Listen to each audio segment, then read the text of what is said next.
Hey, what's up? This is Kat Keo from Hoaxed, and this is Talking About Rock.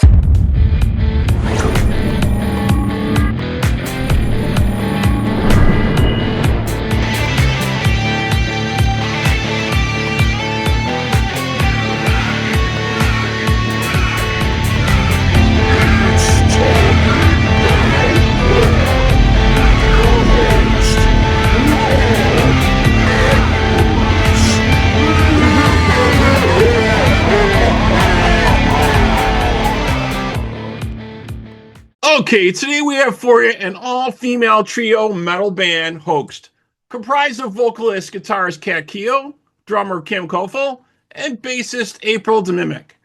Hoaxed's blend of rock, goth, Americana, gloom, and metal paves the way for a singular expression that's entirely their own. Here to talk with us about their upcoming album, Death, out on February 13th, let's welcome Kat Keo. Hey, what's up? Hey, welcome, Kat. How you doing? Good, how are you? Great. So give us some background here on how this project started out a little bit. Sure. So we've been writing Death it took us about 3 years between our last album and this one. We've been writing this album even before our last album, Two Shadows, came out. So it was a longer process. We've been playing, like every Hoax show we've ever played included April. So I think this album for a lot of people is like the culmination of April finally being part of the band and being represented in the recording. But for us, it's something that we've just always been kind of working on together as a three-piece. And it's really exciting to see it come to fruition and actually be something we can share with people. Yeah, definitely. So in 2021, you guys put out your EP. That's right. And then in 22, you guys did a double full-length album, which I thought was pretty interesting, Two Shadows. That's right. So you did a double debut. I don't think I've seen that from any band coming out with a double right out of the gate like that. Yeah, it was, like you said, we did the EP, and that was something that Kim and I just did over COVID. We were meeting up and writing music anyway, and we just ended up recording an album together, and that landed on Relapse's radar. And then we released this debut album, Two Shadows, through them. And that was about a year later that one came out. Yeah, and it's gotten a lot of great feedback from the debut, correct? Yeah, it's been fantastic. We went on some rad tours with bands that we really admire, and it just kind of set us up to be in a place where we felt really safe on this next album to write exactly what we wanted to write, because the feedback and the support has been incredible. Yeah, excellent. So you guys got a new single out. And what can you tell us about this latest single, The Family? Sure. The Family is one of my personal favorites off this record. It's a song that I've been wanting to write for years. It's an idea of like being born into responsibility and expectation, that like you are born this way and you just have to follow the path. So it's like an interesting take on fate, of like your responsibility to your family and like what it means to be born into like a certain name or a certain role that you're supposed to play. There's definitely a little bit of symbolism there with like perhaps vampirism or like some extra like dark forces that could figure into there. But I just really wanted to explore the idea of like, what does it mean, your last name, and like what it's to be born into a specific kind of family. And so we just kind of explored all the dark sides of that. A big influence on this album on this song was the movie Saltburn. I watched that movie and was like, oh, weird, like privilege and what does that mean to people? And that's kind of where the song, it was like finally crafted after watching that movie. It kind of like put the ending on that song. And yeah, so when getting it out and releasing it into the world, I think that a lot of people are seeing whatever they want to in it, but that's my take on where it came from. Gotcha. So as you talked about a little bit earlier, you guys have also done some gigs with Onto Others, Blackwater, Highlight, Eternal Champions, as well as a great big U.S. tour with Amorphous, right? That's right. So can you give us a little background, or maybe how the tours went, or some of the things that went on there? What's the story from the road? Everybody always wants to know those stories, right? Oh man, we love touring. You just pack Kim, April, and I in a van, and it's always a good time. Like, I think a lot of people, when they hear 3 Men on the Road, they're like, oh man, what's that going to be like? Like, we get along great. We love hanging out with each other, and touring is just an opportunity to like hang out in the van, listen to terrible music together, listen to podcasts, listen to great music. Like, it's just, we love it. And yeah, we've had this opportunity to tour with Amorphous. We toured with Black Braid, with Wolves in the Throne Room, which, like, all of these bands are bands we really look up to. And then we've got our locals like Unto Others and Blackwater Holy Light and Eternal Champion, which I kind of consider them a local, but I guess they're not actually from around here. So anytime we can like team up with the Pacific Northwest people, it's always a good run. But yeah, we just can't wait to get back out on the road and actually share this music with some people. We've only played one or two of the songs live off this album, and being able to be in front of people again and like react in live time to this music, I can't wait. Yeah, I think that's the biggest part of music, right? Connecting with your audience and getting that emotional connection back from them when you're playing your music. That's just huge, you know. There's all this other stuff that we do as bands, like, you know, music videos, writing, recording, like all these things that you go through, like the checklist of putting out an album, and they're all fun, but that is like the final piece, is like going and playing the music live in front of people. That's what we do this for. That's the end result that we want. Right, and that's pretty much what it's all about at this point, right? Is the live experience. So, just wanted to ask you, as an artist, who would you say was maybe your biggest influencer, maybe someone that continues to influence you today? Oh man, I have a lot and very random ones, but I think I grew up, my mother was a metalhead and she raised me on like Sabbath and AC/DC and like more of like those like classic rock vibes. So I think that's definitely in my songwriting. I also have like such a weakness for Motown music. I love Dinah Washington and like the classic singers with just that control over their voice. They're so inspiring to me.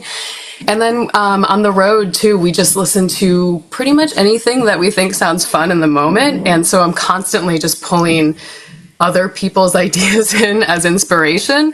And I wish I could say I listen to more of the new music. I feel like I've been looking more into the past recently for inspiration, especially with this record. There was a lot of classic rock vibes, a lot of early 2000s vibes that we re-listened to that kind of inspired us on this one.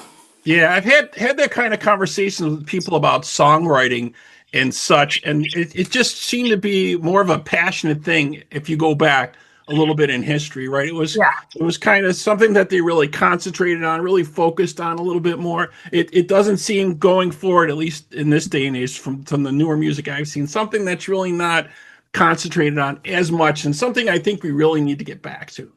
I totally agree. I think now too with like AI writing, people are like losing that skill of like being able to write and compose. I mean, whether it's, you know, writing stories or poems or songs, I think like in our society that's kind of starting to go away. And it's so important, like that ability to express yourself through words is, I think, imperative to the human experience. Yeah, well, as long as the AI doesn't learn how to manipulate and show human emotions, I know that's coming eventually, but hopefully not yet. Yeah. Yeah. So another thing I wanted to ask you about is with the metal scene, do you feel the metal scene is finally more accepting today of female metal bands? I know that used to be such a hard thing, but there seems to be a lot more of them coming out now, and I think it's great.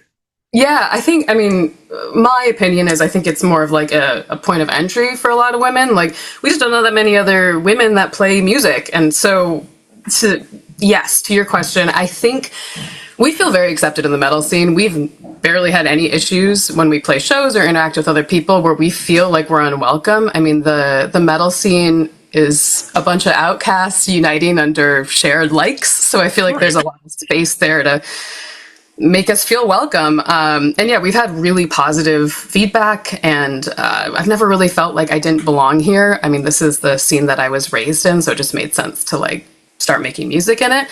But I would love to see more women just have that point of entry to be able to make music in general, whether it's metal or other genres.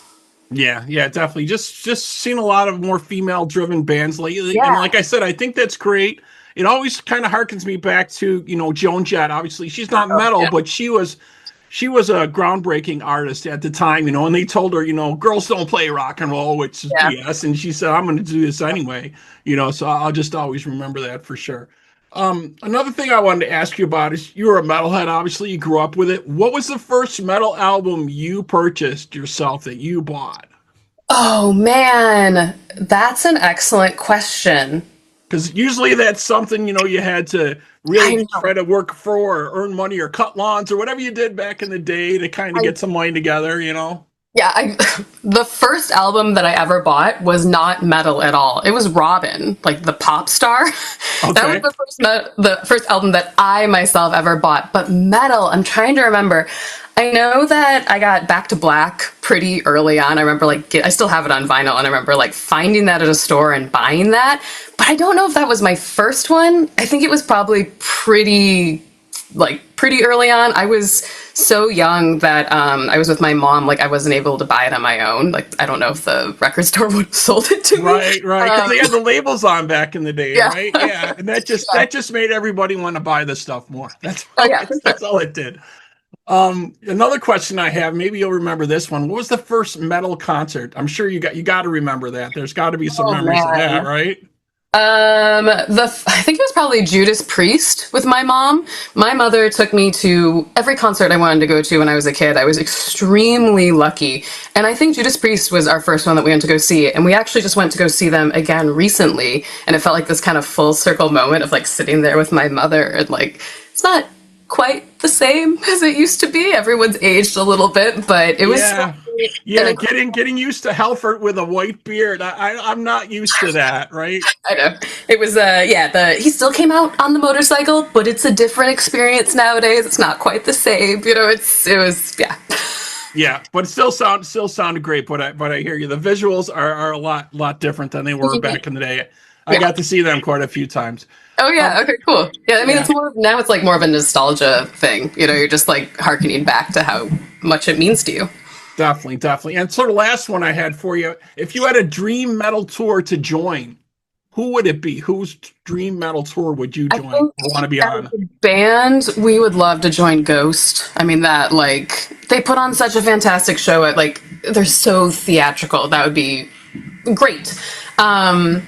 Me personally, I mean, if we're doing anything at Susie and the Banshees, like can I do any? There's no Sure, limiters. sure. Yeah, it's your dream. Yeah, I mean, I mean, any dream, anyone I could tour with, that would be the one. But I think realistically, which I mean, even realistically is not the right thing to say, one that could actually happen, Ghost would be amazing. That would be rad.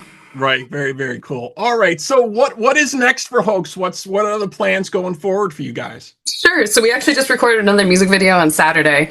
We're doing a user-generated content music video for this one. So we had a bunch of our friends and fans show up and film us playing the song, and I cannot wait to get this music video out. That's going to come out early next month, and then the album comes out on February 13th, which is going to be I can't wait to have that out in the atmosphere. Just talk to people about it.